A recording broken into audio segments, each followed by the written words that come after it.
Hello and welcome to Reading in Bed Extracts with me, Amanda Steele. And today I'm going to be reading an extract of a short story by Jackson Arthur, which is from his collection of short horror stories. And the book is called Cellar Door, and I'll start by reading the blurb.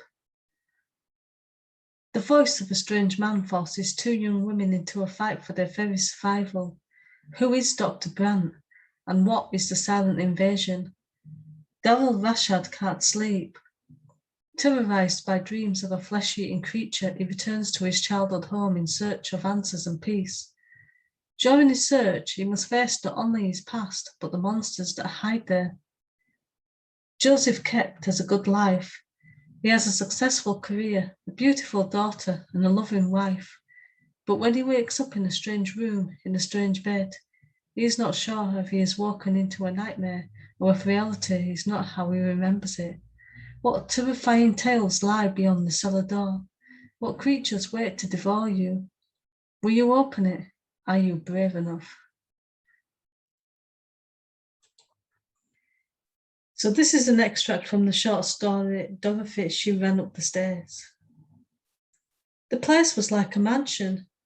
That was the first thought I remember having when my mother, father, and myself moved to the two-story house in Green Meadow Drive.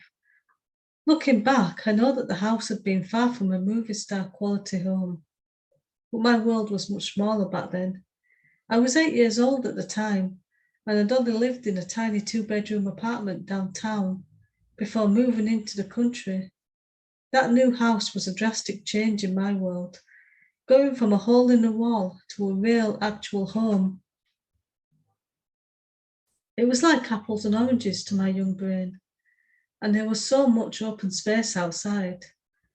I was no longer living in a cramped city where everyone was piled on top of each other, suffocating. I never had a yard before either, especially not one that seemed to go on forever. I'd only seen such things in movies or on television, and when I stood in our new front yard and looked around, all I could see was open land and far off woods. No other people, no other house, nothing but my family for miles. I was a king, and this would be my new kingdom. I clearly remember the day we moved in. It was hectic. We honestly didn't have a whole lot of stuff to pack and move, but the little we did own seemed to take forever to get situated. As an energetic young boy, my feet were itching to run and explore to all the new places available to me. I wasn't allowed to just start off, however, not right away at least. This is your new home too, I recall my dad telling me. Grab whatever your little arms can carry and hustle. We need to have your room ready enough to spend the night. For a little boy with zero patience, it was the longest, best day ever. Whenever I think about the house on Green Meadow, I always call it the Red House, because of the red paint that covered the exterior, which had been worn and peeling in spots.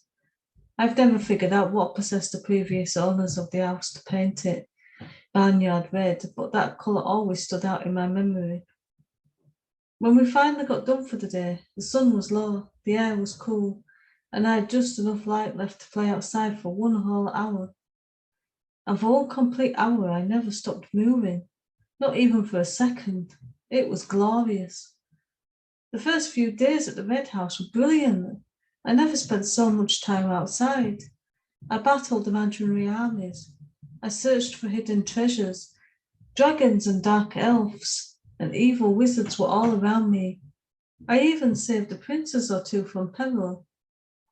In truth, all I did was run around screaming and yelling at the top of my lungs, because there was no one else within earshot of my ruckus.